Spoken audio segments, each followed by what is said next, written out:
दूध पाऊ त भाइ, 2 माना। धेरै दिनपछि देखिनु भयो नि आमा। आज तपाईँ निकै खुसी देखिनुहुन्छ नि। बुझेँ। सहरबाट तपाईँकी छोरी ट्रेनिङ पुरा गरेर फर्किँदैछिन्।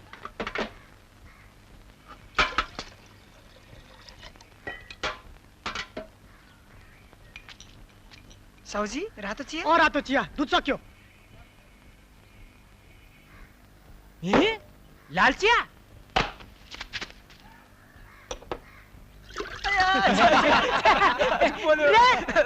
लाल चिया किन रे? दूध सकियो मोरा रे बुढ़िया, तो दूध यहाँ ले।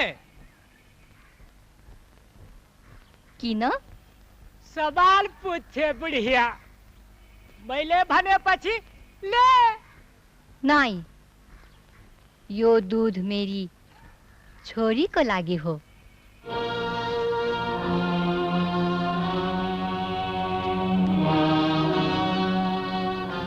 हेर बुढी, दूध छोरीहरूलाई खुवाइदैन। दूध त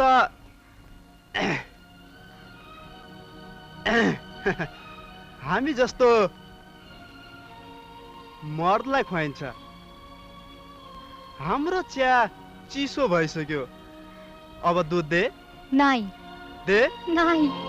दे। नाइ।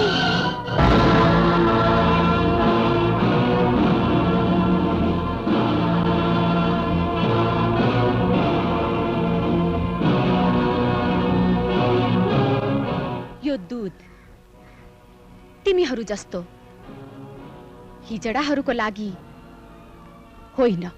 त्यसो भए तिमी जस्तै केटीलाई हो त? तिमीहरूले सायद सुनेनौ, आमाले अघि के भन्नुभएको थियो? यो दूध उहाँकी छोरीको लागि हो, त्यसैले यो उहाँकी छोरीले नै पिउनु पर्ने हो। त्यसकारण यो दूध म पिउँछु, किनकि म उहाँकी छोरी हुँ।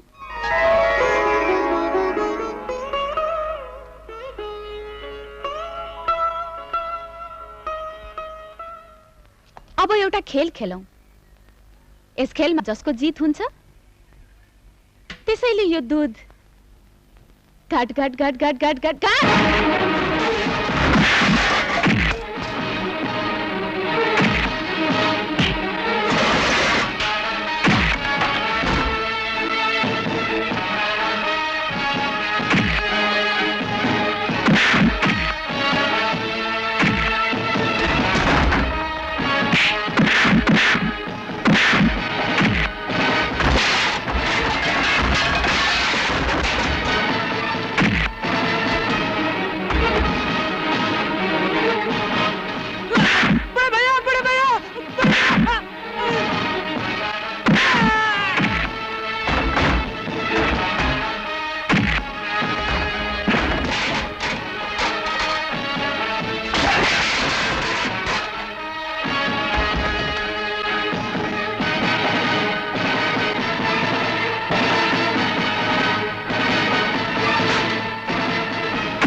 मेरो भैया म जस्तो छैन रे, तिमीलाई बहुत भारी पर्छ भन्दैछु।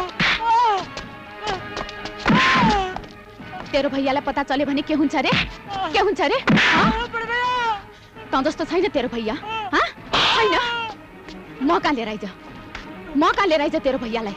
म बिल्कुल तै जस्तो बनाइदिन्छु। इधर का या उधर का। अरे अभी ल्याउ थे, तर उ अहिले गाउँ गएको छ। तब तक तिमी आफ्नो ताकत सम्हाल राख। मर्दको कपडा पहिन्यो भने मर्द भइहाल्छ। इज्जत त तिमीलाई प्यारो नै छ, देख लुंगा।